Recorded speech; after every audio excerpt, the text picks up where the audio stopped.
Bod Pod is one of my favorite tools to use. It's one that we use a lot here in research because it's sort of middle of the road. It gives you a pretty accurate idea of body composition. It's not very invasive. People don't mind it. It doesn't take a lot of time, and it's not super expensive. It's going to be, about $50,000 for a Bod Pod, but that's less than like a $250,000 DEXA. So depending on the study needs, it's a great tool. One thing that people don't like about it is they feel like they're getting sent off into space or something. Everybody always comments about how it looks like a little, rocket ship or an egg or something. And we have to make them wear these silly little outfits with a swim cap and as little clothing as possible, ideally sports bra or spandex shorts, so that there's no possible way that air can be trapped otherwise. So if I were to go in there right now with my lab coat on and my outfit and my hair down, it wouldn't give me a very accurate picture because there's different places that air could get trapped in here and alter that. So we have them wear this funny little outfit. We calibrate the machine every day, and then we calibrate it between every visit.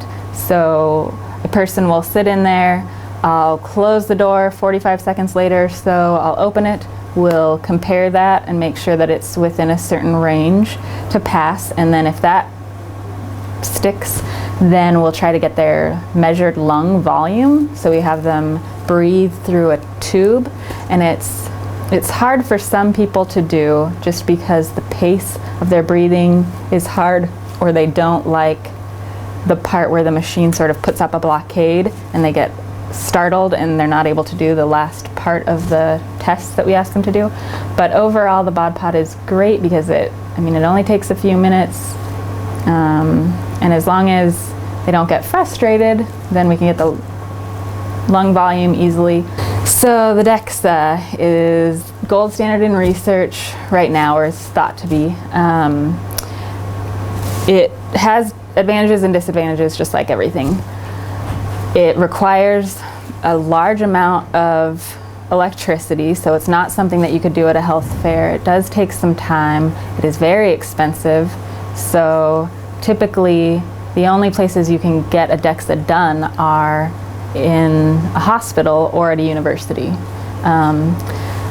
The DEXA was designed to measure bone mineral density, and it's used primarily to diagnose osteoporosis and osteopenia. In research, however, we do a whole body scan and look at body composition. So anytime you do it outside of research or a pristine, like Olympic athlete might have access to a DEXA machine and really be looking at those minute changes in their body composition. But other than that, you'd only see it at like a doctor's office, and you do need a referral from a physician to get a DEXA. The reason is there's a small amount of radiation that is put off with the machine. So it's much less than getting an X-ray or something, but it's equivalent to a cross-country flight. So it scans down the right side of your body, up the center, and down the left. It takes 2.5 minutes, but you are exposed to a small amount of radiation. So we do make sure that everybody that has a DEXA done consents to it, knows what they're getting into. Some people that get a lot of radiation in other ways might elect not to have the DEXA done, even though it's a small amount. They don't want any extra radiation than they need. We do not do it on pregnant women, so that's one population that you cannot use a DEXA on because they're not sure how the radiation would affect the fetus. But we are able to use it on children and adults, and so it's wonderful because it visually scans and it gives you a report showing bone mineral composition, bone mineral density, lean body mass, fat mass of your whole body and of different parts of your body. So you could use it in a study where you're comparing the right and left side of your body, and then just working out the right side of your body and seeing how that changes over time.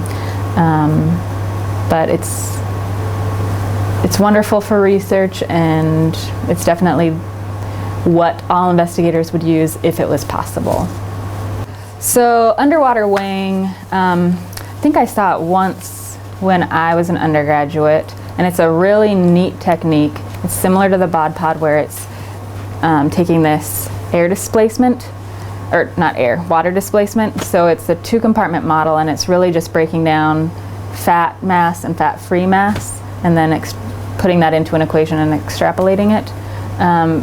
It was, and may still be, one of the gold standards for body composition, but since it's expensive to have and maintain a pool, the dunking apparatus, participants don't really like to be dunked underwater multiple times, so research has moved away from that.